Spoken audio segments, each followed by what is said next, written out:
நண்பர்களை நீங்கள் பார்த்து கொண்டு இருப்பது உங்கள் கௌசிக் ரிவ்யூ. சரி வாங்க வீடியோக்குள்ள போய் என்னென்ன நடக்க போகுது அப்படின்ற இன்ட்ரெஸ்டிங்கான விஷயத்தை தான் நீங்க அந்த வீடியோவில் பார்த்து தெரிஞ்சுக்க போறீங்க.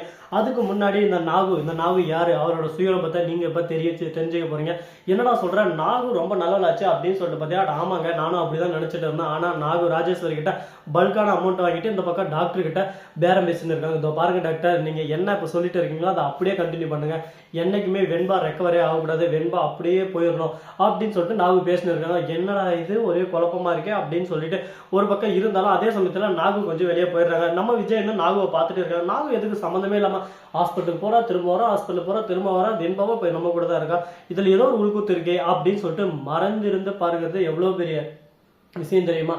ஒருத்தர்கிட்ட நம்ம தெரியாம வரைஞ்சிருந்து பார்க்கலாம், இது பண்றதாலும் ரொம்ப தவறான விஷயம். ஆனா அவங்க நமக்கு சதி வேலை செஞ்சு அந்த சதி வேலையை கண்டுபிடிக்கிறதுக்கு நம்ம மறைஞ்சிருந்து பார்க்கறது கரெக்டான விஷயம். சரி, நாம எதுக்கு தான் போறாங்க, என்னதான் பிரச்சனை அவங்களுக்கு அப்படின்னு சொல்லிட்டு நாம ஒரு பக்கம் பார்க்கலாம்னு சொல்லிட்டு நம்ம விஜய் பின்னாடியே பின்தொடர்ந்து போறா. நாகு எங்க போறான்னு ஃபர்ஸ்ட் நாகு போன இடம் ஒரு பால் அடைஞ்ச குடோன். அங்க போய் பாக்குறாங்க நம்ம ராஜேஸ்வரி, மறுபக்கம் நிஷா, இவங்க எல்லாமே பணக்கட்ட அள்ளி கொடுத்துன்னு இருக்காங்க. குட்ரா குட்ரா குட்ரா குட்ரா குட்ரா, நான் வேணானே சொல்ல மாட்டேன், அள்ளி குட்ரா நகா குட்டி அப்படின்ற மாதிரி வாங்கி கையில வச்சுக்கிறாங்க. இந்த பக்கம் அந்த பக்கம்ன்றதான்னு சொல்லிட்டு அவங்களுக்கே ஒரே குழப்பம். இந்த மாதிரி தாங்க ஒரு பக்கம் போயின்னு இருக்கு. சரி, இப்படியெல்லாம் ஒரு பக்கம் போயிட்டு இருந்தாலும் அதே சமயத்துல மறுபக்கம் என்ன பண்றாங்க அப்படின்னு சொல்லிட்டு பாத்தீங்கன்னா, அந்த பணத்தெல்லாம் வாங்கிக்கிட்டு நேரா ஹாஸ்பிட்டலுக்கு போறாங்க. ஹாஸ்பிட்டலுக்கு பின்தொடர்ந்து போறாங்க. அந்த டாக்டர் ஒரு பக்கம் நம்ம ராஜேஸ்வரி நாகுவோட கையால் தான். நாகு ஏன் இந்த மாதிரி எல்லாம் பண்ணிட்டு இருக்காங்க அப்படின்னு சொல்லிட்டு பாத்தியா, என் வாழ்க்கையை கெடுத்துட்டு என் புருஷனை எங்கிட்ட இருந்து பிரிச்சுட்டு என் சொத்தெல்லாம் அனுப்பிச்சுட்டு இப்ப சந்தோஷமா ஒரு பணக்கார வாழ்க்கையை வாழ்ந்துட்டு இருப்பா. நான் பார்த்துக்கிட்டு எங்கிருந்தாலும் வாழ்க அப்படின்னு சொல்லிட்டு கும்பிடுவேன்னு நினைச்சுன்னு இருக்கால.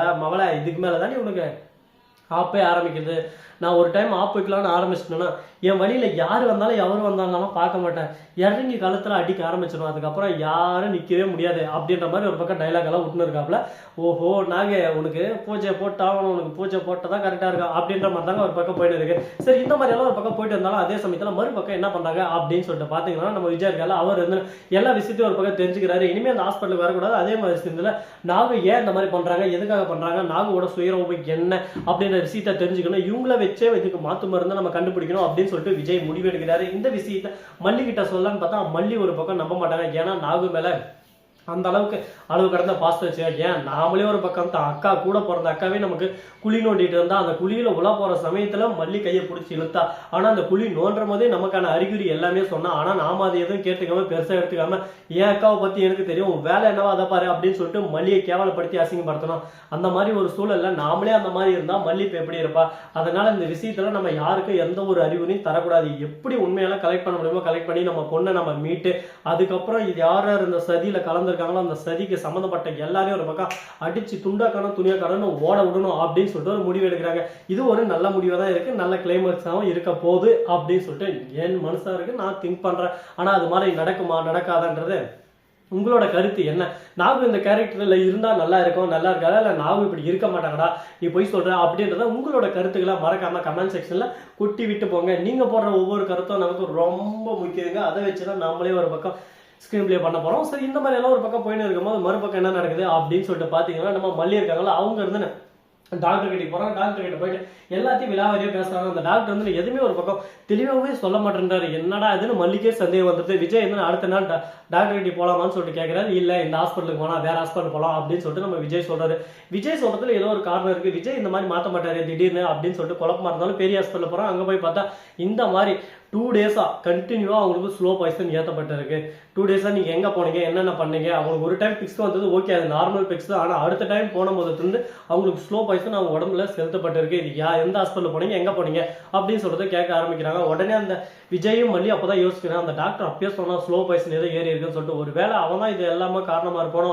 ஃபர்ஸ்ட் வந்த பிக்ஸ் நார்மல், அதுக்கப்புறம் வர்றது எல்லாமே நம்ம இதுக்கப்புறம் எந்த ஒரு விஷயத்தையும் கண்டுபிடிச்சிடக்கூடாது. ஏன்னா அந்த குழந்தை இப்பதான் கடத்தப்பட்டு வந்திருக்கிறதுனால அந்த கடத்தல்காரங்க மேல பழிய போட்டலாம் அப்படின்னு சொல்லிட்டு ஒரு பிளானை போட்டு இருக்காங்க. இதனால என்ன ஆகும், ராஜேஸ்வரியோட சதி திட்டம் படிக்கும். நிஷா இருக்கலே, நிஷா மறுபக்கம் கதிரேசன், இவங்க 2 பேரும் சேர்ந்துன்னு ஏன் அக்கா குழந்தைய கொண்டுட்டாங்க அப்படின்னு சொல்லிட்டு இவங்க மேல கேஸை போட்டு விஜய ஜெயில தள்ளி மல்லி அந்த வீட்டை விட்டு துரத்தி அவங்க அந்த சொத்தை பறிக்கலாம் அப்படின்னு சொல்லிட்டு ஒரு ஆசை அவங்களுக்குள்ள இருக்கு. ஆசை யாரங்க விட்டது? ஆசைன்றது ஒரு கடல் போல, அந்த கடல்ல நம்ம அப்படியே சும்மா அலை போல போயிட்டே இருப்போம். அது எவ்வளவு தூரம் போகும், எங்க போய் நிற்கும்னு சொல்லிட்டு சொல்லவே முடியாது. அலைன்றது வந்துகிட்டே இருக்கும், போய்கிட்டே இருக்கும். அதனால எதை பத்தி நம்ம கவலைப்படாம நம்ம போக்கஸ் குமுதாவா அப்படின்னு சொல்லிட்டு நம்ம வேலையை நம்ம பார்த்துக்கிட்டு இருந்தால் எல்லாமே நமக்கு நல்லதாக தான் நடக்கும்.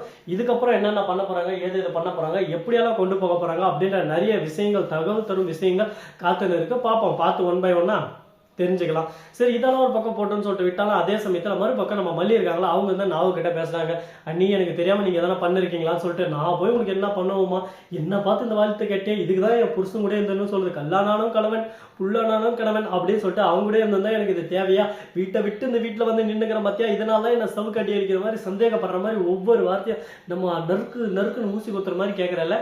இதுக்கப்புறம் நான் அந்த வீட்டில் இருக்க மாட்டேன், அந்த வீட்டை விட்டு போயிடுறேன், என்ன விட்டுரு அப்படின்னு சொல்லிட்டு வற்புறுத்த ஆரம்பிக்கிறாங்க. நம்ம மல்லிகிட்ட நாக நீ சரியான நாகப்பாம்பு, உன் வாய் ஃபுல்லா விஷம், நீ எந்த அளவுக்கு ஒரு பக்கம் எஃபெக்ட் போடுவோம், எந்த அளவுக்கு ஒரு பக்கம் மாத்தி அடிப்பா அப்படின்ற எல்லா விஷயமும் எங்களுக்கு தெரியும். ஆனா இருந்தாலும் எல்லாத்தையும் நாங்க பார்த்துன்னு எதுக்காக, எல்லாம் சில காலம் அப்படின்ற ஒரே ஒரு ரீசனுக்காக தான் வெயிட் பண்ணி இருக்குது. இதுக்கு சம்மந்தப்பட்ட என் பொண்ணுக்கு எதிராக யார் யார் இருக்காங்களோ ஒருத்தனையும் விட மாட்டேன், எல்லாரையும் உரு தெரியாம அழிச்சிருவேன்.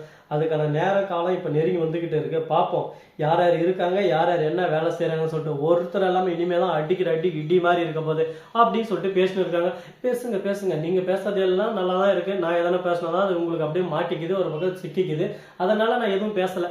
இந்த வீடியோ உங்களுக்கு பிடிச்சிருந்தா லைக் பண்ணுங்க, கமெண்ட் பண்ணுங்க, ஷேர் பண்ணுங்க, டிண்டிங் பெல்ல தட்டி விட்டு போங்க. அப்பதான் நான் போற அடுத்தடுத்த வீடியோ உங்களுக்கு உடனுக்குடன் நோட்டிபிகேஷன் வந்து கொண்டே இருக்கும். மிக்க நன்றி. தேங்க்ஸ் ஃபார் வாட்சிங். Tata, see you. நன்றி, வணக்கம், வந்தனம், வருக தருக.